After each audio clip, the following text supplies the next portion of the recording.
दोस्तों, डेजर्ट रोज एजुकेशन के online platform पर आपका स्वागत है। देखिए, अब से पहले अपन मेवाड़, मारवाड़ और बीकानेर जैसी बड़ी रियासतों का इतिहास पढ़ चुके हैं। आज अपन एक नए वंश की बात करते हैं, चौहान वंश की। ठीक है, चौहान वंश का इतिहास अपन स्टार्ट करते हैं या आज शुरू करते हैं। देखिए, सबसे पहले अपन बात करेंगे चौहानों की उत्पत्ति की, और फिर इसके बाद में अपन चौहानों के उत्पत्ति स्थल के बारे में भी बात करेंगे। देखिए, चौहानों की जो उत्पत्ति की बात करते हैं तो अलग अलग इतिहासकार अलग अलग मत बताते हैं।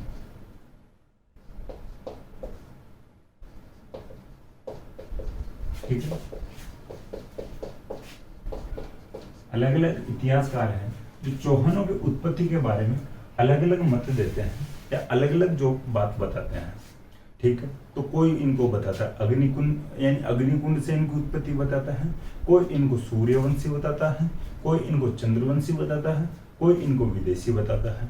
तो अपन एक एक करके इनकी जो उत्पत्ति के बारे में बात करते हैं। ठीक है, तो सबसे पहले इनका जो एक सिद्धांत चलता है या इनका एक मुख्य मत है उसकी बात करते हैं, जो अग्निकुंड का सिद्धांत।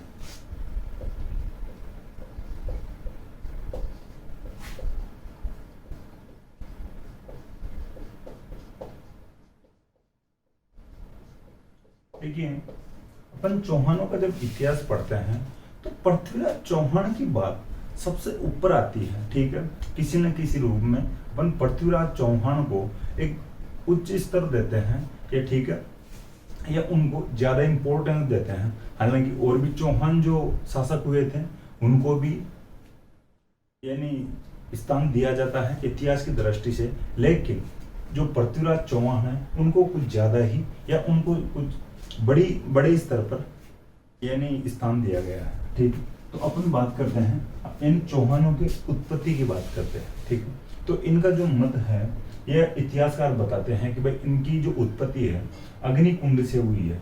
तो इस सिद्धांत के बारे में जान लेते हैं।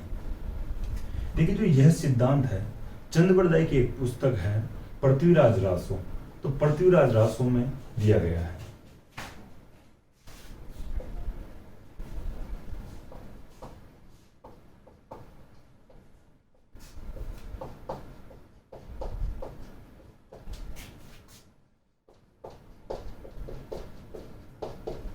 देखिए, ये पुस्तक है पृथ्वीराज रासो है। इसकी ये जो पुस्तक किसकी है? चंद्रबरदाई की है। थोड़ा सा ये ध्यान रख लेना, ये चंद्रबरदाई नहीं है। ठीक है, चंद्रबरदाई है। तो चंद्रबरदाई की पुस्तक पृथ्वीराज रासो में ये इस सिद्धांत के बारे में बताया गया है कि जो यानी चौहानों की उत्पत्ति है अग्निकुंड से हुई है। ठीक है, अब चंद्रबरदाई इस पुस्तक में और क्या उल्लेख करता है या जो अग्निकुंड के बारे में? देखिए, जो चंद्रबरदाई इस पुस्तक में कहता है कि यानी एक ऋषि वशिष्ठ हुए थे।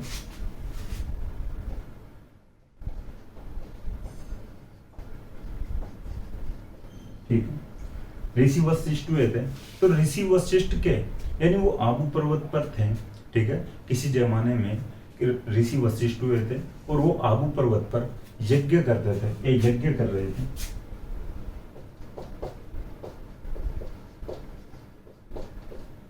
ठीक है, ऋषि वशिष्ठ के आबू पर्वत पर जो किए जा रहे यज्ञ से 4 राजपूत जातियों की उत्पत्ति होती है। ठीक है, इस यानी चंद्रबरदाई के अनुसार 4 राजपूत जातियों की उत्पत्ति ऋषि वशिष्ठ के आबू पर्वत यज्ञ के अग्निकुंड से होती है। ठीक है, तो यज्ञ भाई अग्निकुंड में किया जाता है।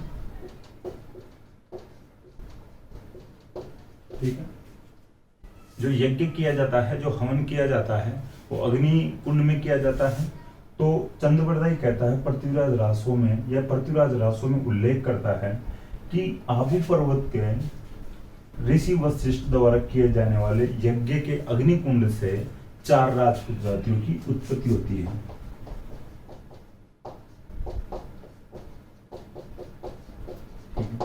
अभी 4 राजपूत जातियां कौन कौन सी होती हैं उनकी भी अपन बात करते हैं। देखिए, प्रतिहार, चालुक्य। ठीक है, देखिए ये थोड़ा ध्यान रखना, ये 4 राजपूत जातियों की, तो प्रतिहार, चालुक्य, परमार और चौहान।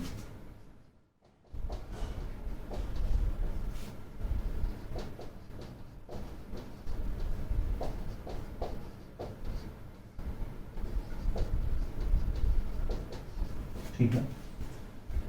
पृथ्वीराज रासो में उल्लेख करता है चंद्रप्रदायी, यानी किसी जमाने में ऋषि वशिष्ठ हुए थे, वो आबू पर्वत पर रहा करते थे, यहाँ पर यज्ञ करते थे। इस यज्ञ से या इस यज्ञ के अग्नि कुंड से 4 राजपूत जातियां उत्पन्न होती हैं। ये जो जातियां थी प्रतिहार, चालुक्य, परमार और चौहान। देखिए चालुक्यों को सोलंकी भी बोल सकते हैं, थोड़ा कंफ्यूज मत हो ना आप, सोलंकी भी आ जाए तो चलेगा। तो प्रतिहार, चालुक्य, परमार और चौहान। देखिए अपन चौहानों का इतिहास पढ़ रहे हैं और इसको थोड़ा सा नीचे लिखे हैं, तो ये भी आपके माइंड में आ सकता है, तो थोड़ा ध्यान रखना। ऐसा कहा जाता है कि जो ऋषि वशिष्ठ यज्ञ कर रहे थे, तो वो जब यज्ञ कर रहे थे भाई आंखें बंद करके, भाई जो आहुतियां दे रहे होते हैं यज्ञ में, अब जब वो ध्यान यज्ञ में लगाते हैं आंखें बंद करके, लेकिन जो राक्षस होते हैं, जो दुष्ट लोग होते हैं, जो आत्माएं होती हैं, वो वहां पे आ जाती है और जो ऋषि वशिष्ठ के जो यज्ञ को भंग करने की कोशिश करते हैं या ऋषि वशिष्ठ के ध्यान को भंग करने की कोशिश करते हैं, तो ऋषि वशिष्ठ आहुतियां देते हैं, वो राक्षस वगैरह आ जाते हैं और फिर कोई उधम करके भाग जाता है, तो ऋषि वशिष्ठ परेशान हो जाते हैं। तो उनसे परेशान होकर ऋषि वशिष्ठ इस प्रकार की तपस्या करते हैं कि भाई मैं जब यज्ञ करूं या आहुतियां दूं यज्ञ में, तब मुझे कोई परेशान ना करे। इसके लिए कुछ बोझ तैयार करने पड़ेंगे, कोई योद्धा तैयार करने पड़ेंगे, ठीक है, कोई गार्ड तैयार करना पड़ेगा। तो फिर ऋषि वशिष्ठ इस प्रकार की तपस्या करते हैं भगवान से, और ऐसा माना जाता है कि उनकी तपस्या करने से ये 4 लोग उत्पन्न होते हैं, ठीक है, कि सॉरी ये 3 लोग उत्पन्न होते हैं शुरुआत में, प्रतिहा, चालुक्य और परमार। ऐसा कहा जाता है कहानियों के अनुसार, या कुछ जगहों पर अपने को मिलता है, उल्लेख मिलता है, कुछ पुस्तकों से उल्लेख मिलता है कि जो ये 3 जो जातियां थी, प्रतिहार, चालुक्य और परमार, ये जो 3 जातियां थी, ये 3 लोग हुए थे उत्पन्न इस अग्निकुंड से। ये 3 लोग उन राक्षसों या उन दुष्ट लोगों को भगा नहीं पाए थे, या उनके जो आक्रमण से ऋषि वशिष्ठ को बचा नहीं पाए थे, या सही तरीके से सहायता नहीं कर पाए थे, ठीक है। तो फिर ऋषि वशिष्ठ और तपस्या करते हैं और फिर एक जाति या एक व्यक्ति या एक बंदा और उत्पन्न होता है, चौहान, ठीक है। तो ये जो चौहान, इनके साथ यानी जो 3 जातियां थी, प्रतिहार, चालुक्य और परमार, ये फिर चौहानों के साथ ये चारों जातियां मिलकर फिर उन दुष्ट या राक्षसों को भगाते हैं और ऋषि वशिष्ठ वहां पर अग्नि कुंड में जो यज्ञ सही तरीके से कर पाते हैं या सही तरीके से आहुतियां दे पाते हैं, ठीक है। तो ये इनका सिद्धांत था, ये जो अग्निकुंड का सिद्धांत चंद्रप्रदायी अपनी पुस्तक पृथ्वीराज रासो में इसका उल्लेख करता है। ये जो 4 जातियां ऐसे उत्पन्न होती है, ठीक है, ये उन जो दुष्ट लोग जो राक्षसों को भगाने में कामयाब होते हैं। तो ये इनका अग्निकुंड का सिद्धांत था। अब देखिए थोड़ा सा इस प्रकार का ध्यान रखना कि ये जो अकेले चंद्रप्रदायी इस बात को स्वीकार करते हैं, या इनकी जो पुस्तक है पृथ्वीराज रासो, इसमें ये उल्लेख करते हैं, लेकिन इसके साथ और कोई बड़े इतिहासकार भी इसको स्वीकार करते हैं या नहीं करते हैं। देखिए कालांतर में बड़े इतिहासकार और हुए हैं, मोहनोत नैणसी और सूर्यमल मिशन।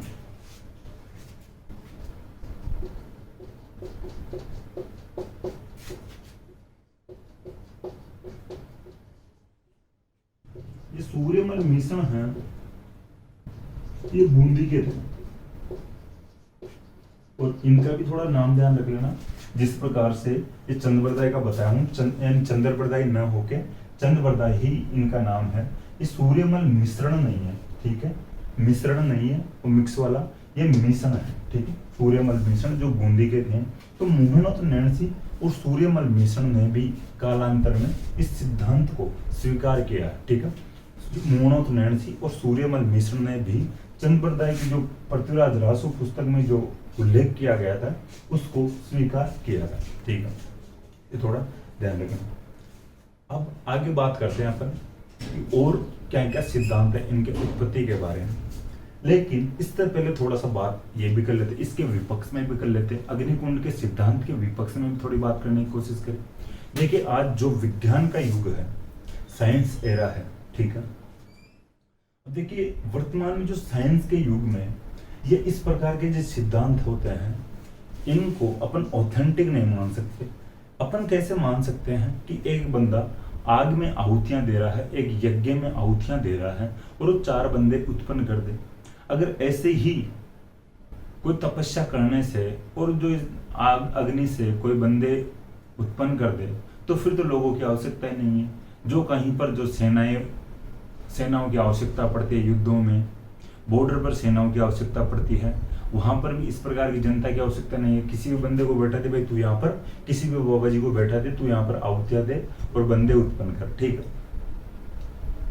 तो ये इस, और जो कहीं पर भी किसी भी जो कोई भी जो राजनीति के लोग मान लो और कोई जो अपने जो सेना वगैरह बनाने वाले लोग मान लो, अपना संगठन बनाने वाले लोग मान लो, वो भी इस प्रकार के ही जो यज्ञ करने लग जाएंगे और ऐसी जो बातें ऑथेंटिक होने लग जाएगी या सही मानी जाने, यानी सही प्रकार से अगर मानी जाएगी या इस प्रकार के कारनामे हो जाए तो फिर तो सभी एक यज्ञ कर लेंगे और उसमें आहुतियां देंगे, घी डाल देंगे और जो भी सामग्री होगी वो डाल देंगे और जो यानी बंदे उत्पन्न कर लेंगे या जनता ही उत्पन्न कर लेंगे, भीड़ बना लेंगे, अपना अपना संगठन तैयार कर लेंगे, ठीक है। तो अपने जैसे लोगों को फिर कौन पहुंचेगा। तो ये देखिए, अब इस प्रकार से अपन जवाब दे सकते हैं, लेकिन बस संभवतः ऐसा रहा होगा कि जो ऋषि वशिष्ठ थे, ये लोग थे, भाई इन जो लोगों को ये जो युद्ध वगैरह करना छोड़ दिए थे, जैसे जैन धर्म, बौद्ध धर्म हुआ था, इस धर्म की या इन धर्मों की जो शिक्षाएं लेके और लोग लड़ाइयों को छोड़ देते हैं, हिंसा को छोड़ देते हैं और अहिंसा के मार्ग पर चलते हैं। तो देखिए, जो कुछ लोग जो युद्ध ना करके और फिर जो बिल्कुल न्यूट्रल हो जाते हैं, तो उन लोगों को लड़ाई के और युद्ध करने के लिए वह कोई भी तैयार करता है तो उसके लिए उनको तो कुछ समझाना पड़ेगा। तो देखिए, जो ऐसा रहा होगा संभवतः कि ऋषि वशिष्ठ इन लोगों को बुलाते हैं खुद के पास और पूरी बातें बताते हैं, भाई आपको इस प्रकार से करना चाहिए, इस प्रकार से जो दुश्मन की सेनाएं आ रही हैं उनको भगाना चाहिए या लड़ना चाहिए, ठीक है। तो बिल्कुल न्यूट्रल भी नहीं रहना चाहिए। और जो ये 4 बंदे शुरुआत में आए होंगे ऋषि वशिष्ठ के पास, वो वहां पर यानी यज्ञ कर रहे होंगे और ये यहाँ पे इनको एक प्रकार से कोचिंग दिए होंगे। तो देखिए, और फिर इनका जो एक प्रकार से जो अग्नि होती है, कोई भी मानव या मनुष्य होगा उसका कांटेक्ट देवता या भगवान से करवाती है। जैसे अपन आज भी कोई भगवान को पूजते हैं और उसके भोग लगाते हैं, तब जब आग जला के जागता करते हैं, ठीक है, जगरा या जागता लगाते हैं, उस पर घी का हवन करते हैं, जो प्रसाद होते हैं उसका हवन करते हैं, उसका भोग लगाते हैं। वो जो अग्नि के माध्यम से वो प्रसाद जो घी है वो भगवान के पास पहुंचता है, ठीक है। तो ये थोड़ा सा ध्यान रखना। इस प्रकार से देखिए, जो ये साइंस का युग है आज, वर्तमान में जो विज्ञान का युग है, इसमें इस यानी जो वर्तमान में इस प्रकार के जो सिद्धांत हो अपन ऑथेंटिक तो नहीं मान सकते, लेकिन जो सिद्धांत दिए गए हैं उनमें किसी न किसी प्रकार का जो फैक्ट तो रहा होगा, कुछ तो बात रही होगी। तो देखिए, जो फिर ऋषि वशिष्ठ भाई जो भगवान को साक्षी मान के, इस आग को साक्षी मान के इन लोगों को शिक्षाएं दी होंगे या ज्ञान दिए होंगे कि आपको दुश्मन की सेना से किस प्रकार से लड़ना चाहिए। दुश्मन की सेना अपने ऊपर या अपने जो क्षेत्र पर आक्रमण करेगी, कब्जा करेगी, अधिकार करेगी, या तो अपने को अधीनता में रहना पड़ेगा उनके, या उनकी अधीनता स्वीकार करनी पड़ेगी, या उनके साथ रह के उनकी तरफ से किसी से भी लड़ना पड़ सकता है। तो आप उनका विरोध कीजिए। तो ये अग्नि कुंड, ये अग्नि को साक्षी मानते हैं ऋषि वशिष्ठ और इनको तैयार करते हैं, ठीक है। तो ये बात शायद रही हो, तो ये थोड़ा सा इस प्रकार का भी ध्यान रख लेना। देखिए, ये जो इस प्रकार के जो सिद्धांत होते हैं इनको साइंस तो नहीं मानता है, ठीक है। अब बात आती है एक और सिद्धांत की, ब्राह्मण होने का सिद्धांत। कुछ इतिहासकार इनको ब्राह्मण भी बताते हैं।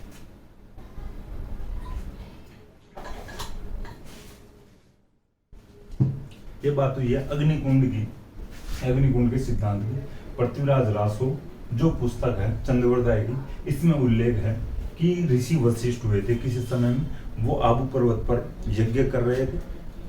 उनके अग्निकुंड से 4 राजपूत जातियों की उत्पत्ति होती है, प्रतिहार, चालुक्य और परमार। फिर एक चौहान भी उत्पत्ति होती है, चौहान जाति की। ये 4 राजपूत जातियां हैं। चालुक्य को सोलंकी भी कहते हैं। अब देखिए, ब्राह्मण होने का सिद्धांत अपने को अलग अलग जगह से मिलता है। एक तो बिजोलिया शिलालेख है, तो वो थोड़ा सा इंपॉर्टेंट है, उसका भी थोड़ा ध्यान रख लेना। वैसे बिजोलिया शिलालेख से और क्या क्या जानकारी मिलती है उसकी बात करेंगे। और एक दशरथ शर्मा की पुस्तक है द अर्ली चौहान डायनेस्टी।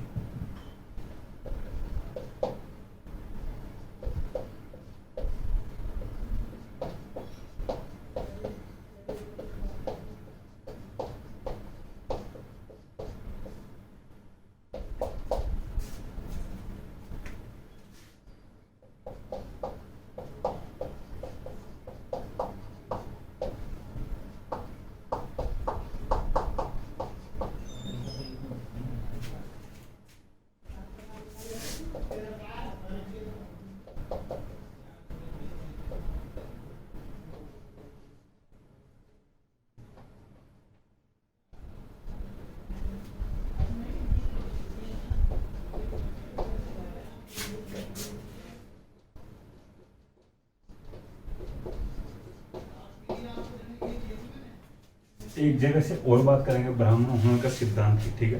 पहले इन दो की बात समझ लेते हैं।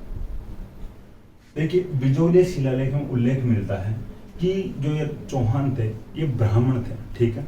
चौहान थे जो ब्राह्मण थे। द अर्ली चौहान डायनेस्टी जो पुस्तक है, दशरथ शर्मा की पुस्तक है, इसमें दशरथ शर्मा भी उल्लेख करते हैं कि जो चौहान है ये जो ब्राह्मण है या ब्राह्मण थे, ठीक है। देखिए, ये दो की बात अपन कर चुके हैं। एक और बात करें तो नयामत खान, ठीक है। ये जो कायम खानी मुसलमान थे, नयामत खान,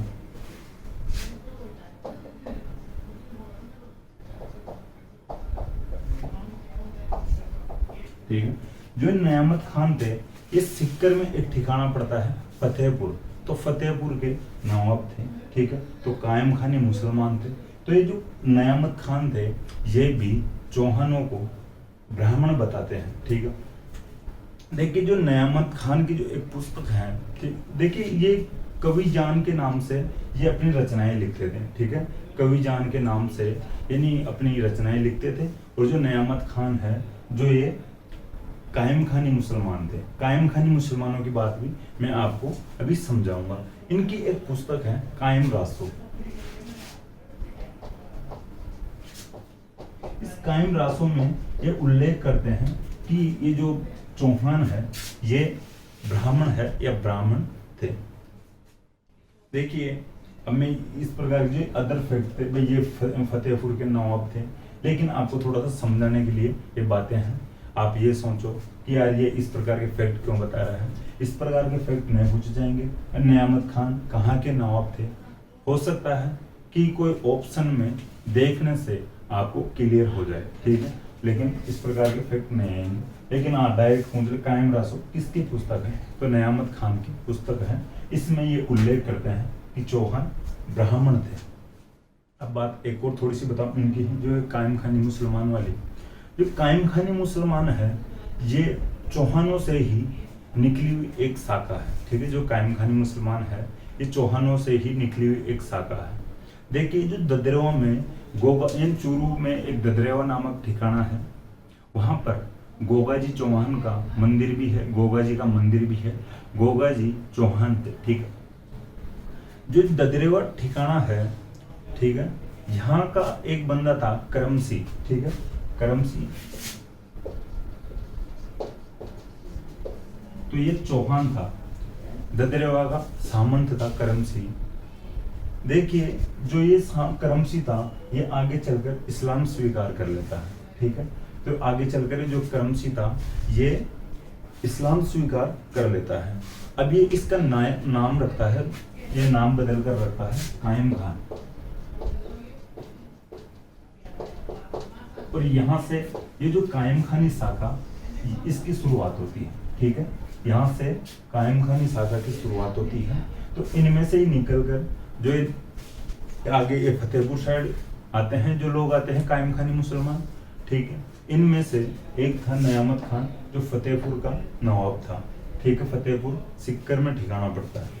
तो ये नयामत खान कायम रासो पुस्तक लिखता है और इसमें उल्लेख करता है कि चौहान वे ब्राह्मण थे। तो अब ये थोड़ा सा ध्यान रखना, यहाँ से ये चौहान ही थे। अब चौहान यानी करमसिंह चौहान कायम खान बनता है इस्लाम स्वीकार करने के बाद में, तो इससे भी थोड़ी ऑथेंटिक जानकारी अपन इसको भी मान सकते हैं। ठीक है, तो ये थोड़ा ध्यान रखना। अब बात करते हैं थोड़ी सी अपन बिजोलिया शिलालेख। देख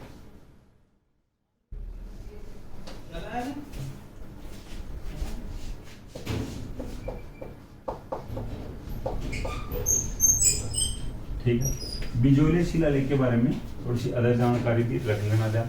ये कहाँ पर है, इसमें और क्या जानकारी मिलती है अपने को, तो उसकी भी थोड़ी बात ध्यान रख लेना। देखिए, जो पृथ्वीराज चौहान के पिता थे सोमेश्वर, तो सोमेश्वर के समय का ये जो शिलालेख है, ठीक है, पृथ्वीराज चौहान के पिता थे सोमेश्वर, तो सोमेश्वर के समय का ये जो शिलालेख है, ये जो शिलालेख है 1170 ईस्वी का शिलालेख है। ठीक है, तो इसका मतलब थोड़ा ये ध्यान रख सकते हो, तो भाई सोमेश्वर का टाइम पीरियड 1170 के आसपास था। ठीक है, तो भाई सोमेश्वर 1170 के आसपास था। ठीक है, तो बिजोलिया शिलालेख कब का है, 1170 ईस्वी का है। व्यक्तिगत रूप से पूछ ले तो सोमेश्वर के समय का है। सोमेश्वर कौन, पृथ्वीराज चौहान के पिता। देखिए, जो बिजोलिया शिलालेख है, इसमें चौहानों को वत्स गोत्रीय ब्राह्मण बताया गया है।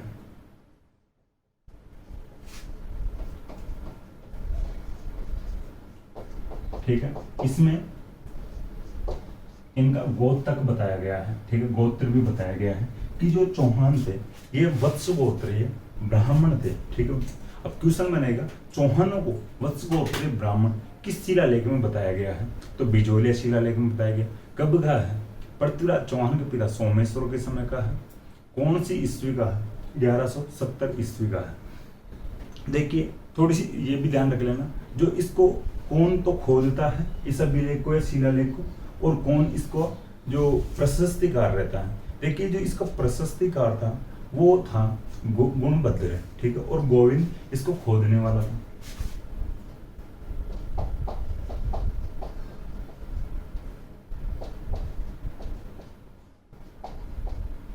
ठीक है, ये थोड़ा सा ध्यान रख लेना, गोविंद और गुणभद्र। तो ये गुणभद्र तो था प्रशस्तिकार था, और जो इसको खोदता है, इसको उत्कीर्ण करता है, जो इसको यानी ठीक है, जो भाई अभिलेख होगा उसके ऊपर खुदाई करके तो कुछ लिखा जाएगा, तो खोदने वाला था गोविंद, और जो इसका प्रशस्तिकार था ये था गुणभद्र। ठीक है, ये थोड़ा ध्यान रखना। अब देखिए, बिजोलिया शिलालेख से और क्या जानकारी मिलती है। तो बिजोलिया शिलालेख से जो राजस्थान के जो ये नगर है, विभिन्न नगर, अलग अलग नगर हैं, इनके प्राचीन नामों की जानकारी मिलती है। देखिए, अब जैसे अपन बात करते हैं प्राचीन नामों की, तो एग्जाम्पल के तौर पे अगर देखा जाए, जैसे आई छतरपुर की बात आती है। देखिए, जो आई छतरपुर है वो नागौर का नाम था। ठीक है, नागौर का प्राचीन नाम था आई छतरपुर। आप ये वाक्य लिख लेना है कि बिजोलिया शिलालेख से राजस्थान के विभिन्न नगरों की, यानी बिजोलिया शिलालेख से राजस्थान के विभिन्न नगरों के प्राचीन नामों की जानकारी मिलती है। जैसे नागौर का अहिछत्रपुर मिलता है। अब बात आती है बिजोलिया का। बिजोलिया का मिलता है नाम विजावल्ली। ठीक है, बिजोलिया का विजावल्ली नाम मिलता है। और बात करें सांबर का क्या मिलता है, सांबर का मिलता है अपने को नाम सपाद लक्स मिलता है। जालोर का नाम मिलता है जाबालीपुर मिलता है। देखिए, अपन जालोर की भी अपन बात करेंगे, जालोर में जब चौहान पढ़ेंगे तब बात और कर लेंगे जाबालीपुर किस प्रकार से नाम मिलता है। देखिए, और क्या जानकारी ले सकते हैं, जो बिजोलिया जो शिलालेख है भीलवाड़ा में स्थित है, पार्श्वनाथ जैन मंदिर है। ठीक है,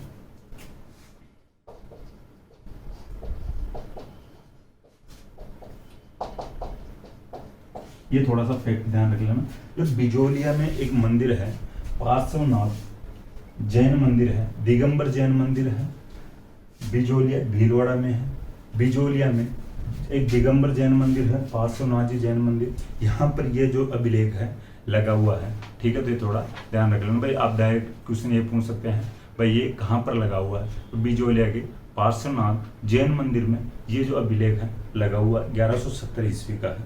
यहाँ से और क्या जानकारी होगी, यहाँ जो ये बिजोलिया अभिलेख है इससे चौहानों की वंशावली मिलती है।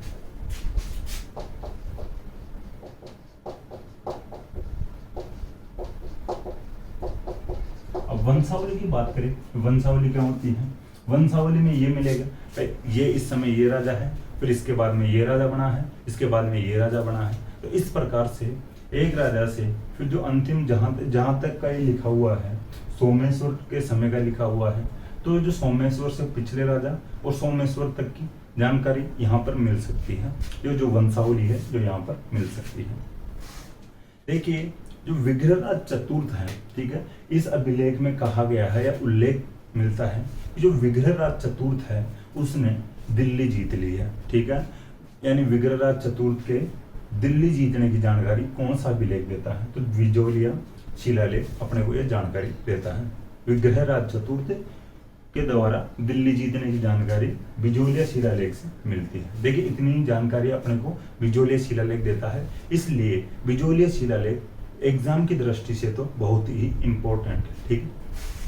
अब बात और आती है भाई जो अलग अलग इतिहासकार चौहानों की उत्पत्ति के लिए और क्या क्या कहते हैं भाई, और क्या क्या सिद्धांत देते हैं। जैसे चंद्रवंशी सिद्धांत देते हैं भाई, चंद्रवंशी बताते हैं कोई इनको,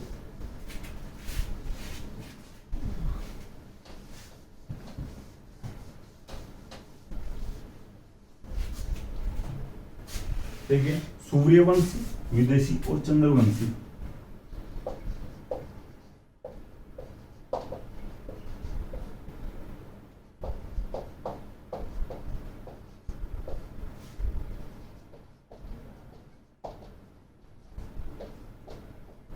ठीक है, अब चौहानों को सूर्यवंशी, विदेशी और चंद्रवंशी कौन कौन बताता है। अब से पहले अपन यानी अग्निकुंड का सिद्धांत पढ़ लिए हैं और ब्राह्मण होने का सिद्धांत पढ़ लिए हैं। अग्निकुंड कौन कौन बताता है और ब्राह्मण होने के लिए कौन कौन बताता है। देखिए जो इनको सूर्यवंशी बताता है कि एक बड़े इतिहासकार हुए हैं गौरीशंकर हीराचंद ओझा।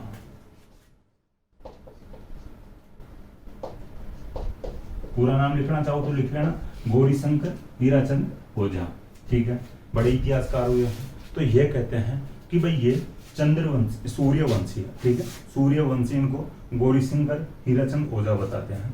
पृथ्वीराज विजय जो जयानक की पुस्तक है ये भी उल्लेख देती है, अपने उल्लेख करती है या जयानक उल्लेख करते हैं पृथ्वीराज विजय में कि ये सूर्यवंशी है।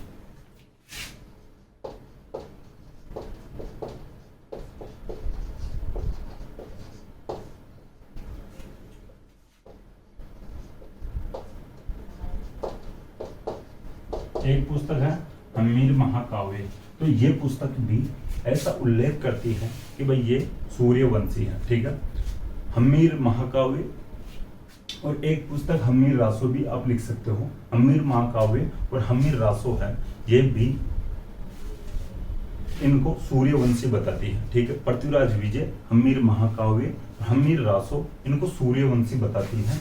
और गौरीशंकर हीराचंद ओझा भी चौहानों को सूर्यवंशी बताते हैं, ठीक है। तो अपन यहाँ पर भाई देखिए हम एक तो गौरीशंकर हीराचंद ओझा की बात की है कि जीएच ओझा इनको सूर्यवंशी बताता है चौहानों को। जयानक की पृथ्वीराज विजय जो पुस्तक है ये भी इनको सूर्यवंशी बताती है। ये जयानक पृथ्वीराज विजय में उल्लेख करता है कि भाई जो चौहान है ये सूर्यवंशी है। हम्मीर महाकाव्य और एक पुस्तक है हम्मीर रासो,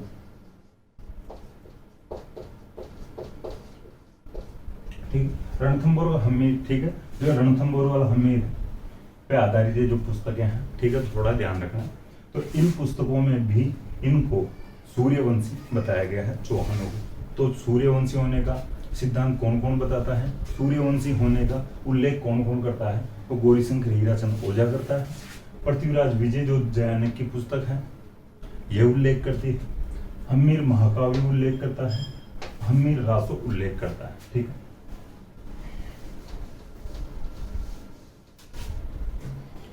देखिए ये बात हो चुके हैं सूर्यवंशी होने की। अब बात आती है विदेशी होने की। देखिए विदेशी होने के लिए सबसे जो इम्पोर्टेंट जो फैक्ट आता है, एक एग्जाम की दृष्टि से पूछा जाता है, एग्जाम में पूछा जाता है, वो जेम्स टोड का पूछा जाता है। ऑप्शन में जेम्स टोड दिया जाता है, भाई जो चौहानों को विदेशी कौन बताता है, ऑप्शन में ज्यादातर जेम्स टोड आता है। तो आपको जेम्स टोड तो याद रखना है, ठीक है। जेम्स टोड जो चौहानों को विदेशी बताता है। अब जेम्स टोड खुद भाई बाहर का था, विदेशी था, ठीक है, अपन पहले बात कर चुके हैं। तो जेम्स टोड को लगता है भाई ये अपन बाहर से आए हैं, तो ये चौहान भी बाहर से आए होंगे। देखिए यहाँ पे ये भी हो सकता है कि जेम्स टोड को ये जो बाहर से जो विदेशी लोग थे, अंग्रेज लोग थे, इनको ऐसा लग रहा हो कि भाई ये अपने आप को सही साबित कर रहे हो, यहाँ पे जो इतिहास लिखने में भाई अपने आप को आगे या फ्यूचर में सही बताने की कोशिश में लगे हुए हो। तो भाई अपन बाहर से आए हुए हैं, तो इनके लिए भी बाहर का बता दे, चौहानों को भी बाहर का बता दे। तो जेम्स टोड कहता है भाई जो यानी शक थे, ये विदेशी थे, शक जिन्हें सीथियन भी कहते हैं। तो जेम्स टोड चौहानों को शक या सीथियन बताता है, ठीक है। अब शकों के लिए अपन पढ़ते हैं कि शक मध्य एशिया की एक जाति थी, ठीक है, मध्य एशिया से आए थे। अब देखिए थोड़ा सा इस प्रकार से भी ध्यान दे रहे हैं, जैसे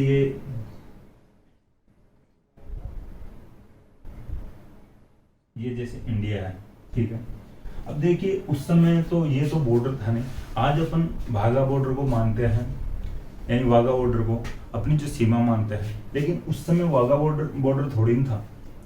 या उस समय भारत की सीमा या भारत पाकिस्तान की जो भी सीमाएं थी, तो अब जो प्रेजेंट में है वो सीमाएं या वो बॉर्डर थोड़ी नहीं था पहले। तो उस समय में आसपास का जो क्षेत्र तो वैसे ही जो इंडिया के क्षेत्र में आता था, जो भारत वाला जो क्षेत्र था ये बटा तो नहीं था उस समय। तो भाई थोड़े बहुत पास के ही तो होंगे, ठीक है, आसपास के होंगे।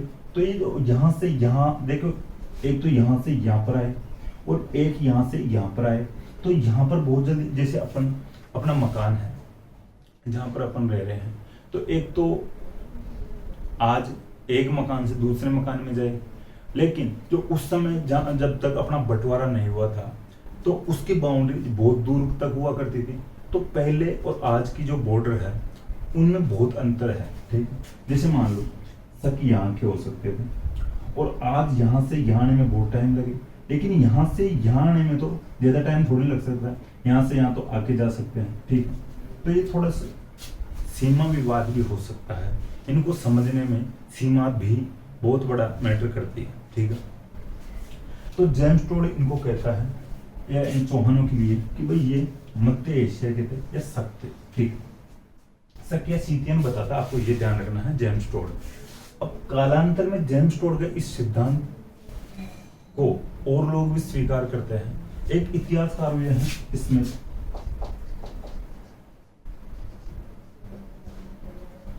और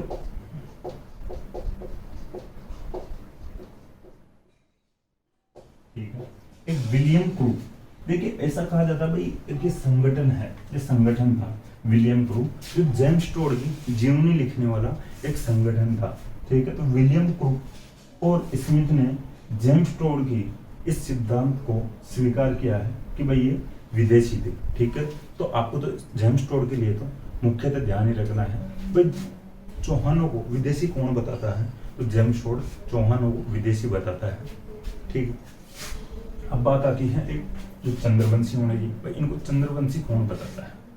देखिए दो जगह से चंद्रवंशी होने का अपने को पता चलता है। एक तो हांसी अभिलेख से जो हरियाणा में है, ठीक है, हांसी अभिलेख।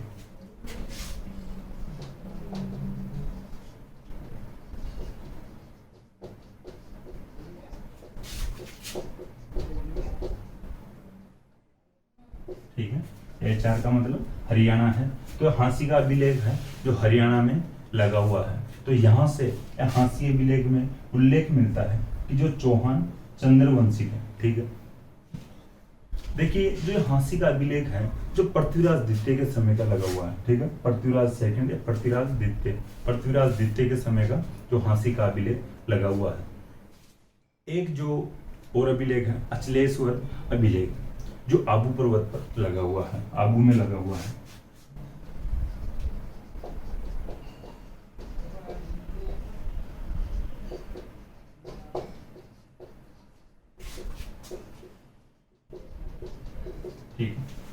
अपने को दो जगह से जानकारी मिलती है चंद्रवंशी होने की। एक तो हाँसी के अभिलेख से, जो पृथ्वीराज द्वितीय के समय का हरियाणा में लगा हुआ अभिलेख है। हाँसी जो स्थान है हरियाणा में, यहाँ पर पृथ्वीराज द्वितीय के समय का लगा हुआ है जो हाँसी अभिलेख है।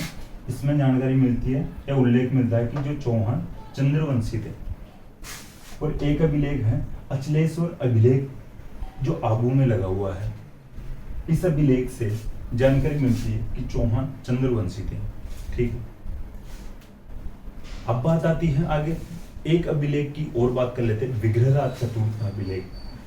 ठीक, ये जो बातें हैं ये अपन बात कर चुके हैं कि चौहानों को सूर्यवंशी कौन बताता है, विदेशी कौन बताता है और चंद्रवंशी कौन बताता है। सूर्यवंशी गौरीशंकर हीराचंद ओझा बताते हैं, विदेशी जेम्स टोड बताता है और चौहानों को चंद्रवंशी हाँसी अभिलेख और अचलेश्वर अभिलेख बताता है। ठीक है, हाँसी अभिलेख हरियाणा में है। ठीक है, और यानी और जो ये अचलेश्वर अभिलेख है जो आबू पर्वत पर या आबू में लगा हुआ है। अब विग्रहराज चतुर्थ का एक अभिलेख के बारे में और बात कर लेते हैं।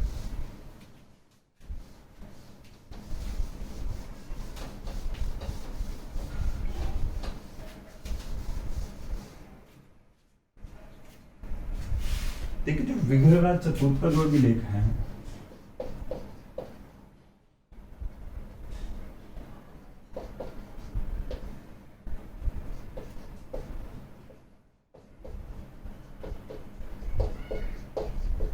ये जो वर्तमान में रखा हुआ है तो अजमेर के राजपूताना म्यूजियम में रखा हुआ है।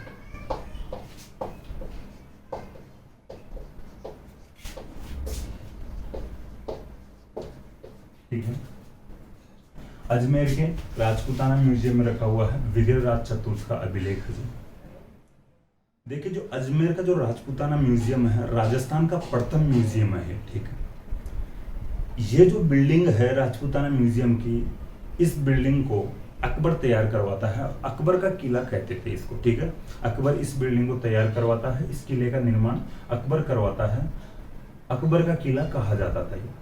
अंग्रेज इसको खुद के अधिकार में लेने के बाद में इसमें अपने हथियार रखने लग गए थे, तो हथियारों को रखने की वजह से इसको फिर मैगजीन का किला कहा गया था और कालांतर में इसको एक म्यूजियम बना दिया गया था जिसको राजपूताना म्यूजियम का नाम दिया गया, जो अजमेर में। ठीक है, वर्तमान इसमें विग्रहराज चतुर्थ का अभिलेख रखा हुआ है।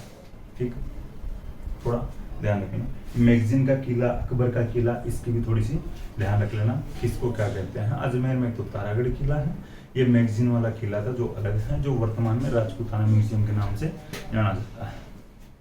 देखिए, इसमें जो विग्रहराज चतुर्थ का जो अभिलेख है इसमें चौहानों को सूर्यवंशी बताया गया।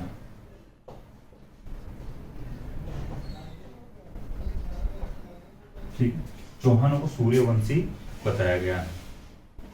सूर्यवंशी के लिए अपन पहले बात कर चुके, गौरीशंकर हीराचंद ओझा भी सूर्यवंशी बताता है और जयान भट्ट की पृथ्वीराज विजय भी सूर्यवंशी बताती है। पृथ्वीराज यानी हम्मीर महाकाव्य और हम्मीर रासो भी सूर्यवंशी बताती है। ठीक, अब बात आती है, अब देखिए, अब तक तो बात हुई थी अपनी कि चौहानों की उत्पत्ति की, किस प्रकार से उत्पत्ति होती है चौहानों की। अब अपन बात करेंगे उत्पत्ति स्थल के बारे में कि चौहानों का उत्पत्ति स्थल क्या है। लेकिन जिस प्रकार से चौहानों की जो उत्पत्ति के बारे में इतिहासकारों में भ्रांतियां रही हैं, वैसे ही इनकी जो उत्पत्ति स्थल के बारे में भी अलग अलग इतिहासकार अलग अलग मत देते हैं, ये अलग अलग बात बताते हैं।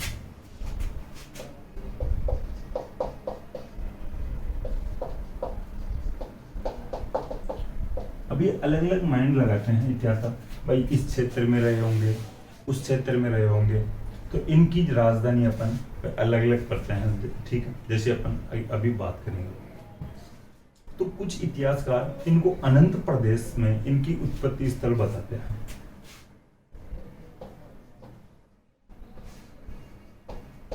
ठीक है, शुरुआत में प्रारंभ में जो इतिहासकार थे वो इस प्रकार की बात कहते हैं कि भाई जो इनका उत्पत्ति स्थल है वो अनंत प्रदेश है। ठीक है, अब अनंत प्रदेश में कौन सा क्षेत्र आता है, अनंत प्रदेश कौन सा क्षेत्र है, तो उसकी बात करते हैं। देखिए ऐसा कहा जाता है कि जो अनंत प्रदेश में सिक्कर से पुष्कर तक का क्षेत्र आता है, ठीक। अब देखिए यार ये तो थोड़ी सी अजीब सी बात हो गई। अपन कह दे किसी भी क्षेत्र में किसी भी लोगों के लिए वह इनकी जो उत्पत्ति हुई है जयपुर से लेके सवाई माधोपुर तक हुई है। अब यार ये कोई बात थोड़ी नहीं हुई। अब जयपुर से यानी टोंक भी आ गया इस क्षेत्र में, जो भी जयपुर वाला जो पड़ोसी जो वर्तमान में जो क्षेत्र है, जो वर्तमान में जो डिस्ट्रिक्ट है जयपुर के, तो टोंक आ गया, उधर सवाई माधोपुर आ गया, फिर ठीक है इस साइड चले तो अपन दौसा की बात आ जाती है। तो यार आसपास के जो डिस्ट्रिक्ट है कुछ पर्टिकुलर एक स्थान के या थोड़ा जो क्षेत्र है तो भाई क्राइटेरिया भी थोड़ा ढंग से तो लो। अब सिक्कर से पुष्कर तक तो काफी बड़ा क्षेत्र हो गया। अब ये कोई उत्पत्ति स्थल थोड़ा माना जाए, ठीक। तो इतिहासकार इस प्रकार के मत देते हैं शुरुआत में कि इनकी उत्पत्ति अनंत प्रदेश से हुई है। कि अनंत प्रदेश में कौन सा क्षेत्र आता है, सिक्कर से लेकर पुष्कर तक का क्षेत्र अनंत प्रदेश कहलाता था उस समय या तत्कालीन समय, ठीक है। अब बात आती है कि भाई मुख्य रूप से अगर अपन बात करना चाहें इनके उत्पत्ति स्थल की, तो इनका जो मुख्यतः जो उत्पत्ति स्थल है सपादलक्स, ठीक है। ये ऑथेंटिक थोड़ा मान लेना, सपादलक्स, ठीक है। सपादलक्स का जो अर्थ होता है 1.25 लाख। सपादलक्स देखिए अपन सपादलक्स सांबर का प्राचीन नाम की भी बात की थी। सांबर का जो प्राचीन नाम था सपादलक्स था। सांबर झील के आसपास का जो क्षेत्र इनका मुख्यतः उत्पत्ति स्थल माना गया है।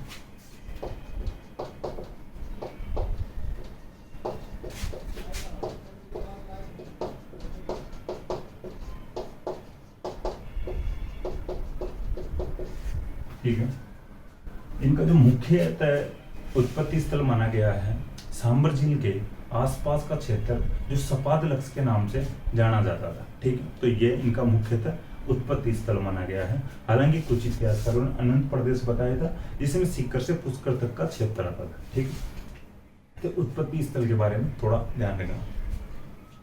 देखिए जो प्रारंभ में इनकी राजधानी रहती है, चौहानों की राजधानी रहती है शुरुआत में, प्रारंभ में अहिछत्रपुर रहती है।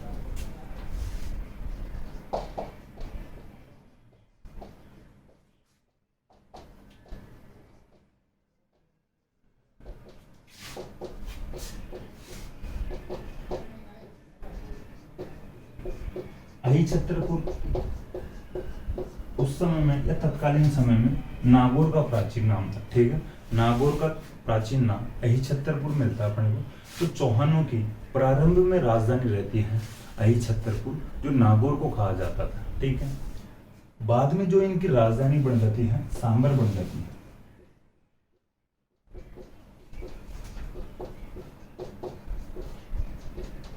ठीक है, थोड़ा समझ लो, यहाँ पे लिख गया हूँ, फिर वापस अपने को यहाँ पे लिखना नहीं पड़े। सांबर बाद में इनकी राजधानी रहती है, प्रारंभ में इनकी जो चौहानों की राजधानी रहती है अहिछत्रपुर रहती है। कालांतर में सांबर इनकी राजधानी बनाई जाती है, राजधानी बनती है। सांबर में शाकंभरी माता भी है, सांबर में शाकंभरी माता का मंदिर भी है। ये भी थोड़ा ध्यान रखना, स्पेशल फैक्ट है, इंपॉर्टेंट फैक्ट है। क्वेश्चन बनेगा शाकंभरी माता का मंदिर कहाँ पर है, तो सांबर में है, ठीक है। थोड़ा ध्यान रखना, शाकंभरी माता का मंदिर सांबर में है। देखिए शाकंभरी माता को ये पूजते हैं, ठीक। चौहानों की जो चौहान राजाओं की उपाधियां भी थी इन शाकंभरी माता के नाम पर ही। एक तो शाकंभरी राज और एक शाकंभरी ईश्वर।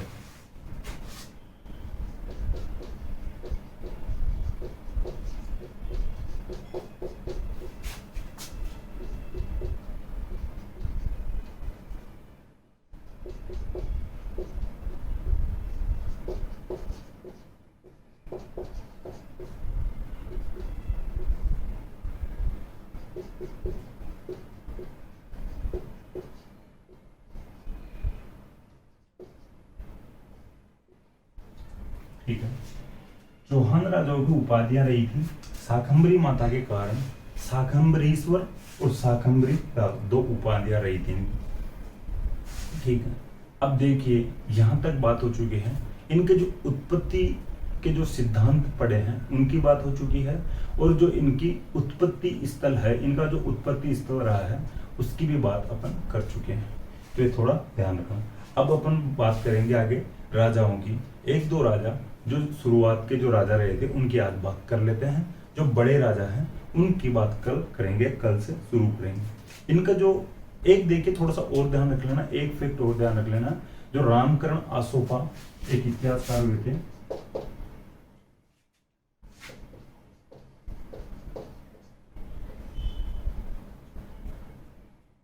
ठीक है। रामकरण आसोपा, रामकरण आसोपा अलग ही बात बताते हैं इनके उत्पत्ति स्थल के बारे में, या इनका जो क्षेत्र था इसके बारे में अलग ही बात बताते हैं। रामकरण आसोपा यह बात कहते हैं कि जो सांबर झील है, सांबर झील के चारों ओर रहते थे चौहान, इस वजह से यानी चहुं ओर या चारों ओर रहते थे सांबर झील के, तो इस वजह से इनको चौहान कहा गया है। कि मान लो ये सांबर झील है, चौहान इस प्रकार से चहुं ओर या चारों ओर रहते थे, इस वजह से सांबर झील के चारों ओर रहने की वजह से इनको चौहान कहा गया है। यह बात कहता है रामकरण आसोपा, जो एक इतिहासकार हुए हैं। तो थोड़ा ध्यान रख लेना, क्वेश्चन बन जाए कि ऐसा कौन कहता है कि सांबर झील के चारों ओर रहने के कारण चौहानों को चौहान कहा गया है। रामकरण आसोपा कहते हैं ये बात।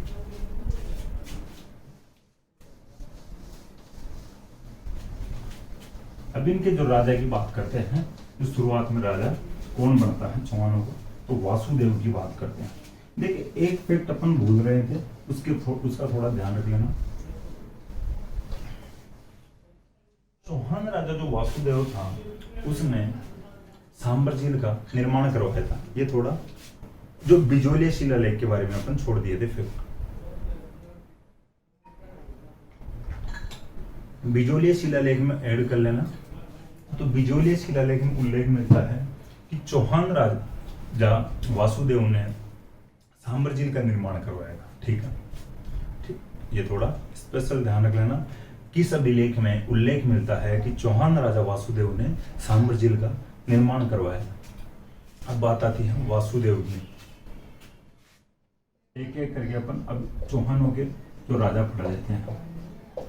देखिए जो वासुदेव है इनका जो पहला राजा था, ठीक है, चौहान राज्य का संस्थापक,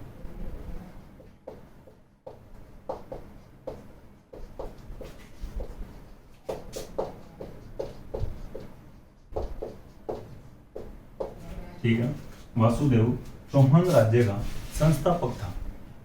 ठीक, अब बात आती है भाई चौहान राज्य की स्थापना करता कब है। ये 551 ईस्वी में चौहान राज्य की स्थापना करता है। ठीक है, ये जो सपादलक्स वाला जो क्षेत्र था, तो उस क्षेत्र में 551 ईस्वी में, ठीक,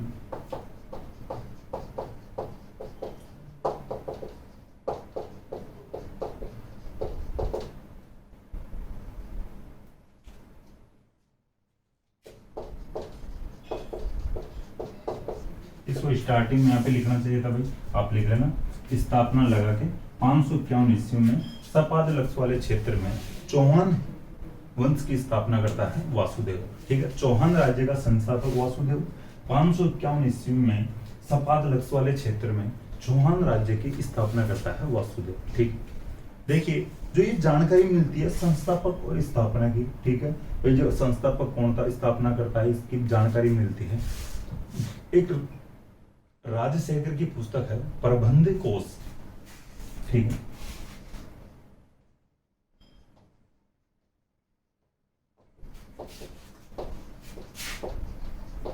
तो राजशेखर की जो पुस्तक है प्रबंध कोश, प्रबंध कोश से जानकारी मिलती है जो संस्थापक और स्थापना की वासुदेव के बारे में। ठीक है, थोड़ा यही ध्यान रखना। अब इसके बाद में अपन बात करते हैं कि अगले राजा कौन हुए थे। वासुदेव के बारे में यही जानकारी रखनी है। अगले जो राजा हुए थे गुवक,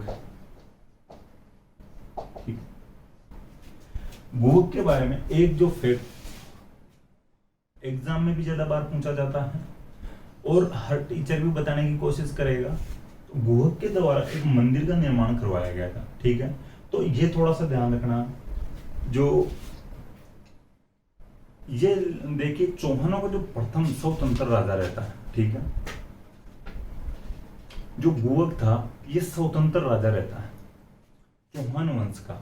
इससे पहले बात करें, देखिए अभी पहला स्वतंत्र राजा रहता है, तो पहला जो स्वतंत्र राजा रहता है इससे पहले किसके अधीन रहा करते थे, तो उसकी भी अपन बात करते हैं। देखिए जो प्रतिहार लोग अपन बात किए थे, चालुक्य जिनको सोलंकी भी कहते हैं, प्रतिहारों की बात किए थे, ठीक है, जो अग्निकुंड से जो 4 जातियां उत्पन्न हुई थी, तो उन प्रतिहारों के अधीन रहा करते थे जो चौहान थे।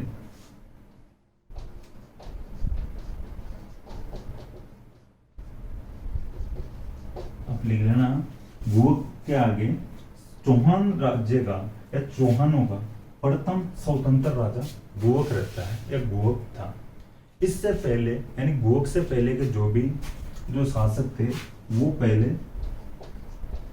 प्रतिहारों के सामंत हुआ करते थे।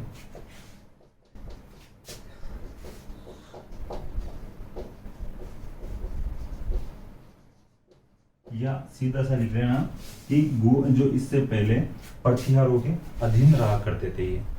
अब बात आती है भाई ये कैसे स्वतंत्र हो जाता है, गुहक था जो एक जो प्रतिहार शासक था नागभट्ट सेकंड, ठीक है, नागभट्ट सेकंड।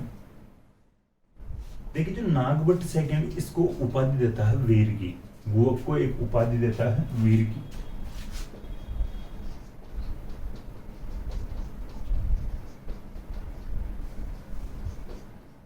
ठीक है,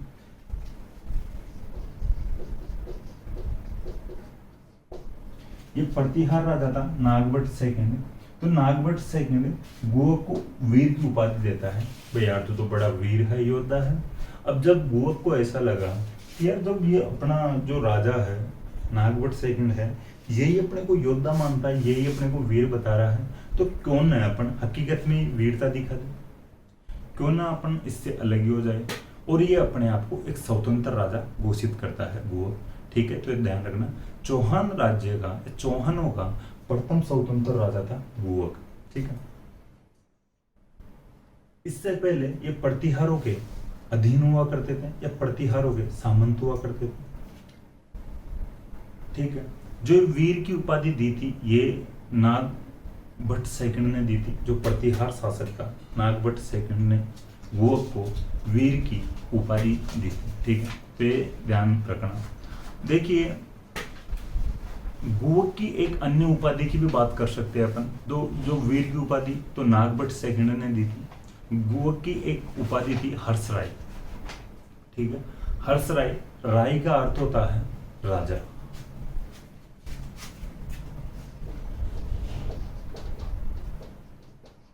यह हर्षराय भी गुहक की उपाधि थी। इस राजा, यह राय का अर्थ लिख लेना ब्रैकेट में छोटा सा, राजा होता है। देखिए गुहक ने एक मंदिर का निर्माण करवाया था, जो भी अपन बात कर रहे थे, जो सीकर के रेवासा नामक स्थान पर है या रेवासा गांव में है, हर्षनाथ मंदिर।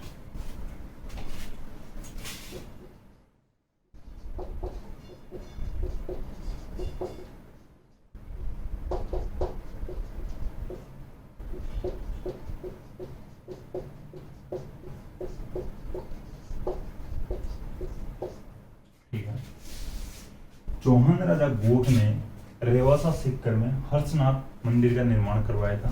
जो हर्ष का मंदिर है मुख्यतः शिव मंदिर है, ठीक है, थोड़ा ध्यान रखना।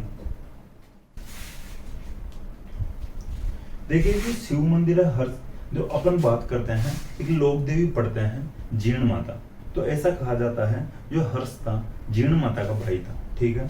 तो हर्षनाथ का मंदिर है तो मुख्यतः शिव मंदिर है, इसका निर्माण करवाया था गुहक ने, जो चौहान वंश का प्रथम स्वतंत्र राजा रहा हुआ था, ठीक है। तो थोड़ा ध्यान रखना। देखिए जो हर्ष है, ये हर्षनाथ जी है, ये चौहानों के कुल देवता है, ठीक है, ये भी ध्यान रखना, ये आप लिख सकते हो। अब बात करें आगे अगले जो राजा हुए हैं उनकी बात करते हैं। ये गुवक कंप्लीट हो चुके हैं। गुवक के बारे में ये फैक्ट ज्यादा ध्यान रखना, जो रेवासा सीकर वाला, रेवासा सीकर में हर्षनाथ मंदिर का निर्माण करवाते हैं। मुख्यतः ये जो शिव मंदिर है, जो हर्षनाथ जी है, चौहानों के कुल देवता है। ठीक है, ये एग्जाम में ये क्वेश्चन बार बार पूछा जाता है। और एक प्रथम स्वतंत्र राजा भी लिख लेना। अब बात आती है आगे जो राजा बने थे, चंदन राज। देखिए चंदन राज के ज्यादा फैक्ट नहीं है, चंदन राज की पत्नी का फैक्ट बनता है थोड़ा सा, तो उसका थोड़ा ध्यान रख लेना। लिखना चाहो तो लिख लेना, याद रखना चाहो तो याद रख लेना। चंदन राज के एक पर यानी रानी थी आत्मप्रभा। ठीक है, चंदन राज की जो पत्नी आत्मप्रभा थे, वो शिव जी के बड़े भक्त थे।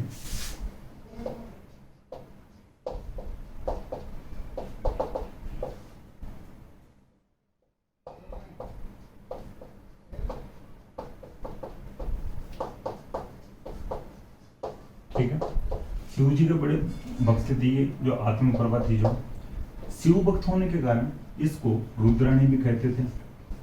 ये जो आत्मप्रभा थी, ये पुष्कर झील के किनारे जाती, पुष्कर झील में 1000 दीपक जला के पूजा करती थी। ठीक है, तो आप लिख लेना, क्वेश्चन बन जाए संयोग कि ऐसी कौन सी रानी थी, ऐसी कौन रानी थी जो पुष्कर झील के किनारे, पुष्कर झील में 1000 दीपक या 1000 दीपक जलाकर शिव जी की पूजा करती थी। तो आत्मप्रभा करती थी, जो चंदन राज की पत्नी थी। ठीक, शिव भक्त होने के कारण इसको रुद्राणी भी कहते थे। देखिए शिव जी योग करते थे, तो ये जो आत्मप्रभा थी ये भी योग क्रिया में निपुण थी।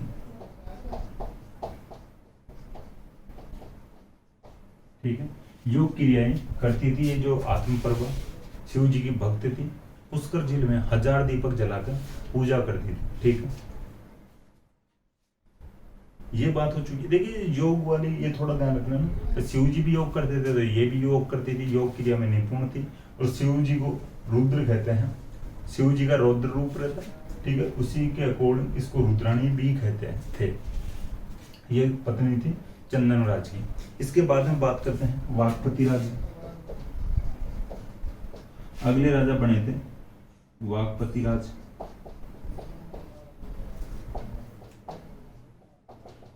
ठीक है, जो वाकपति राजा बने थे, ऐसा कहा जाता है इनके लिए कि इन्होंने 108 युद्ध जीते थे।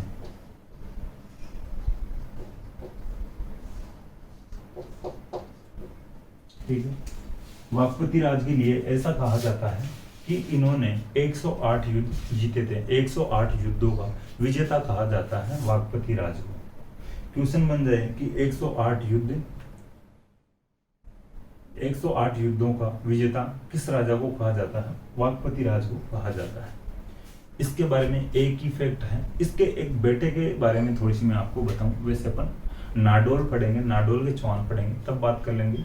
देखिए जो इनका एक बेटा था लक्ष्मण सिंह, जिसको लखन सिंह भी कहते थे।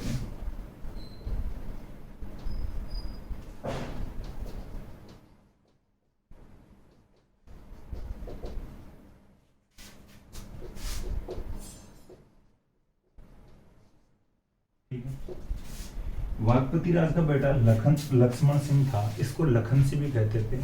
देखिए कुछ उदाहरण अपने को मिलते हैं कि अच्छे बाप की अच्छी औलाद, कुछ जगह पर इस प्रकार के मिलते हैं भाई, गलत बाप की अच्छी औलाद।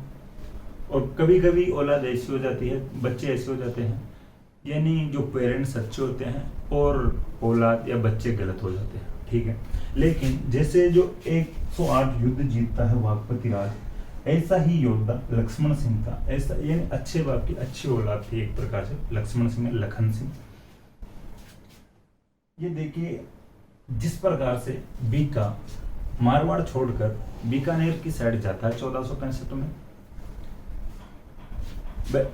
अपने पिता की रियासत में नहीं रहेंगे, अलग से ही राज्य की स्थापना करेंगे, नया ही प्रदेश बसाएंगे। वैसे ही लक्ष्मण सिंह भी इधर जो इनका जो राज्य था इसको छोड़ता है और 950 ईस्वी के आसपास नाडोल की तरफ चले जाता है।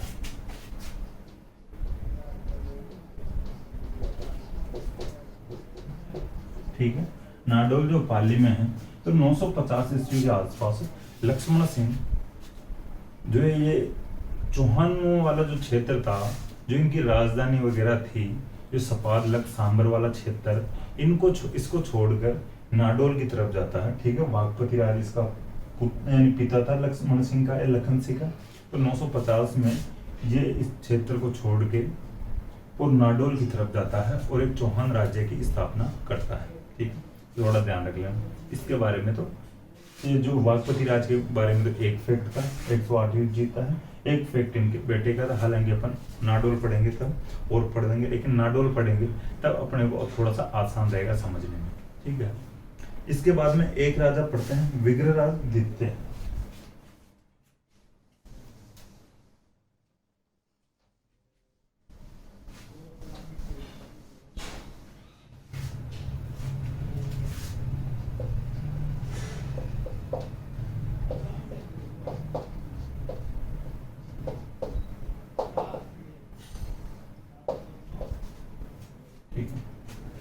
विग्रहराज द्वितीय पढ़ते हैं। देखिए, गुजरात का एक राजा था, जो अपन बात कर रहे थे पहले सोलंकी। ठीक है, चालुक्य सोलंकी। तो मूलराज सोलंकी एक राजा था।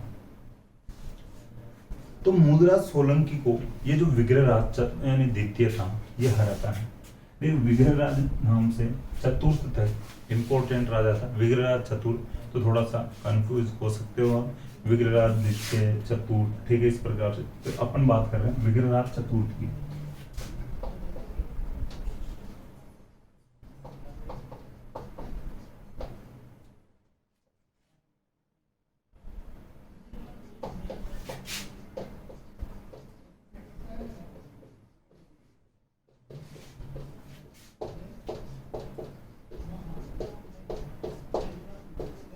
ठीक है, गुजरात के मूलराज सोलंकी को विग्रहराज द्वितीय हराता है।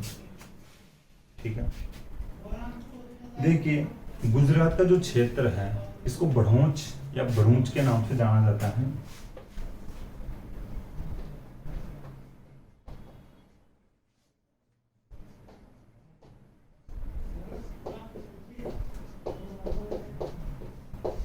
गुजरात में जो जगह है बड़ौच या भरूच, यहाँ पर एक मंदिर बनवाता है अपनी कुल देवी का। अब बात आएगी भाई, जो चौहानों की कुल देवी शाकंभरी माता, ये तो इधर है राजस्थान में है, लेकिन भाई ये थोड़ी ना हो सकता है भाई उसका मंदिर और कहीं पे नहीं बना सकते हैं। ठीक है, मुख्य मंदिर इधर हो सकता है, लेकिन ये अपनी कुल यानी इसको हरा देता है मूलराज सोलंकी को, और वहां पर जो कब्जा कर लिया तो वहां पर कुछ तो निर्माण करवाए, तो फिर ये वहां पर कब्जा करता है और वहां पर अपनी कुल देवी शाकंभरी माता का आशापुरा माता का मंदिर का निर्माण करवाता है।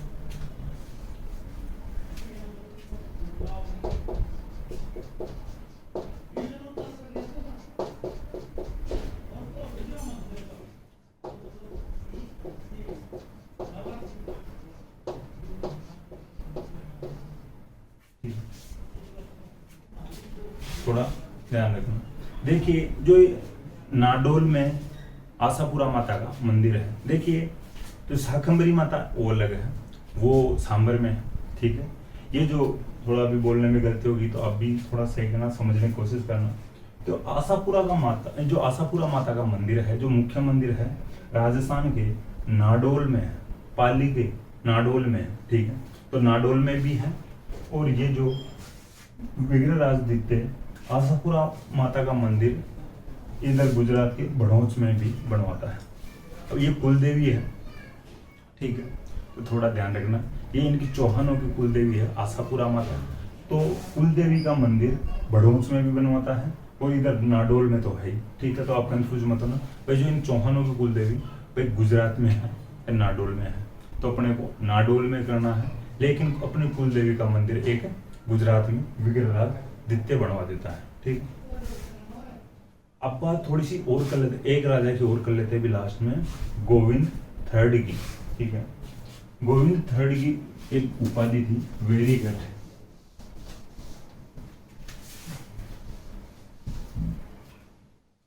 देखिए, कुल देवियां और थोड़ी जो इष्ट देवियां होती है इनके बारे में भी क्लियर कर लिया करो। कुल देवी और इष्ट देवी कंफ्यूज हो सकते हो।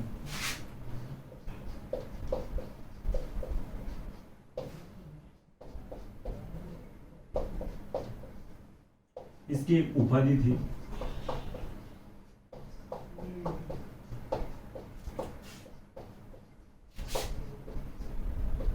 वेरीगढ़। वेरी अपन जो स्थानीय भाषा में बोलते हैं बेरी, दुश्मन को बोलते हैं बेरी। अपन बोलते भाई जो वो मेरा बेरी था, ये बेरी है वो। तो ये देखिए जो गुजराती के टच में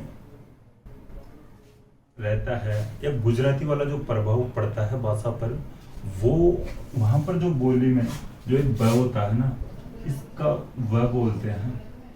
जिस क्षेत्र में जिस बोली पर जो पंजाब का यानी प्रभाव पड़ता है, राजस्थान की जिस बोलियों पर पंजाब वाले क्षेत्र का प्रभाव पड़ता है, उस बोली में ब बोलते हैं व को। ठीक है।